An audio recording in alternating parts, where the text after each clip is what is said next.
ನಮಸ್ತೆ ಟಿವಿ 20 ಕನ್ನಡ ವಾಹಿನಿಗೆ ಸ್ವಾಗತ. ಈಗ ಎಲ್ಲ ರೈತರು ಕಡಲೆ ಒಕ್ಕುವ ಕೆಲಸದಲ್ಲಿ ನಿರತರಾಗಿದ್ದಾರೆ. ಕಡಲೆ ಕಟಾವು ಜೋರಾಗಿ ನಡೆದಿದೆ. ಅದೇ ರೀತಿ ಕಡಲೆ ಬೆಳೆ ಕಟಾವು ಮಾಡಿ ಒಂದೆಡೆ ಒಟ್ಟಲಾಗಿದ್ದ ಕಡಲೆ ಬಣವೆಗಳಿಗೆ ಆಕಸ್ಮಿಕ ಬೆಂಕಿ ತಗುಲಿರುವ ಘಟನೆ ಧಾರವಾಡ ತಾಲೂಕಿನ ಕರಡಿಗುಡ್ಡ ಗ್ರಾಮದಲ್ಲಿ ಸಂಭವಿಸಿದೆ. ಕರಡಿಗುಡ್ಡ ಗ್ರಾಮದ ಊರ ಹೊರಗಿನ ಖುಲ್ಲಾ ಜಾಗದಲ್ಲಿ ಕರಡಿಗುಡ್ಡ ಗ್ರಾಮದ ಅನೇಕ ರೈತರು ಕಡಲೆ ಹಾಗೂ ಹುರುಳಿ ಬೆಳೆಯ ಬೆಳೆಗಳನ್ನ ಮಷಿನ್ಗೆ ಹಾಕಿಸಲು ಒಟ್ಟಿದ್ರು. ಆದರೆ ಆಕಸ್ಮಿಕವಾಗಿ ಬಣವೆಗಳಿಗೆ ಬೆಂಕಿ ಹತ್ತಿದ್ರಿಂದ ಅಪಾರ ಪ್ರಮಾಣದ ಕಡಲೆ ಹಾಗೂ ಹುರುಳಿ ಬೆಳೆ ಬೆಂಕಿಗಾಹುತಿಯಾಗಿದೆ.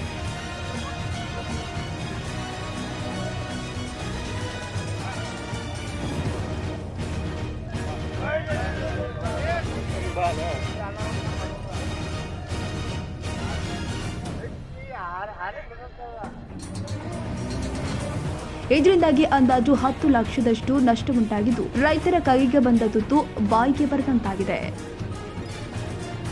ಕನ್ನಡಿಗರ ಮೆಚ್ಚಿನ ನಿಮ್ಮ ಟಿವಿ 20 ಕನ್ನಡ ವಾಹಿನಿ ಇದೀಗ ಟಿವಿಯಲ್ಲಿ ಲಭ್ಯ. ಕರ್ನಾಟಕ ಮತ್ತು ದೇಶ ವಿದೇಶದ 360 ಡಿಗ್ರಿ ಸುದ್ದಿ ವಿವರವನ್ನ ಪಡೆಯುವುದಕ್ಕೆ ಟಿವಿ 20 ವಾಹಿನಿಯನ್ನು ಲೈಕ್ ಮಾಡಿ, ವಿಡಿಯೋಗಳನ್ನು ಶೇರ್ ಮಾಡಿ, ಕಮೆಂಟ್ ಮಾಡಿ, ಸಬ್ಸ್ಕ್ರೈಬ್ ಮಾಡಿ.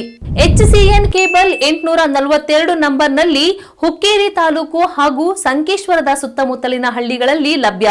PCN ಕೇಬಲ್ 129 ನಂಬರ್ನಲ್ಲಿ ಹಾರುಗೆರೆ ಸುತ್ತಮುತ್ತಲಿನ ಹಳ್ಳಿಗಳಲ್ಲಿ ಲಭ್ಯ. ರಾಯಬಾಗ್ ಡಿಜಿಟಲ್ ಚಾನೆಲ್ ಕೇಬಲ್ 80ನೇ ನಂಬರ್ನಲ್ಲಿ ರಾಯಬಾಗ ತಾಲೂಕಿನ ಸುತ್ತಮುತ್ತಲಿನ ಹಳ್ಳಿಗಳಲ್ಲಿ ಲಭ್ಯ.